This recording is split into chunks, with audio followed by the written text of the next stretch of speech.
It is typically a difficult decision, and sometimes it's a giant leap of faith. I'm talking about putting a loved one in a nursing home. Tonight, the story of a woman from Long Island who regrets putting her father in a home because he died after going there. And now the nurse who was supposed to care for him is facing a host of charges for his death. Here's Eyewitness News reporter Safan Kim.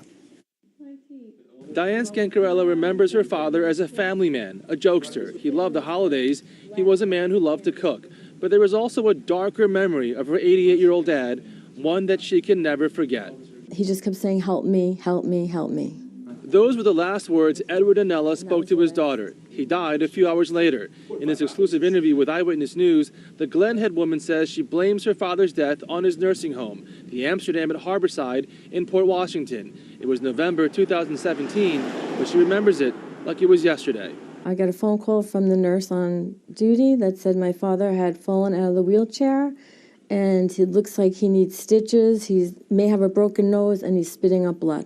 Scancarello says it didn't sound urgent, but when she got to the hospital, it looked like a guy went through rounds on a fight. You know, his whole face was all cut up. His nose was to the side, looked like his jaw was broken. The nurse caring for her father was arrested by state police and charged with endangering the welfare of an elderly patient, falsifying business records, and willful violation of health law. He appeared here yesterday in front of a judge at Nassau County District Court. State records show his nursing license was temporarily suspended in 2002 after being charged with attempted menacing. And they have a duty to be sure that they are, in fact, screening the people that they're hiring. Leitner Varughese is Scancarello's attorney, filing a civil case.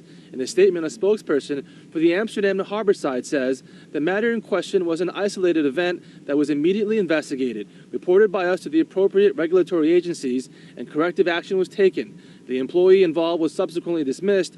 All of our staff members are thoroughly screened and receive job-appropriate training upon hire. There's no way my dad could have fallen out of the wheelchair on his own and sustained that amount of injuries.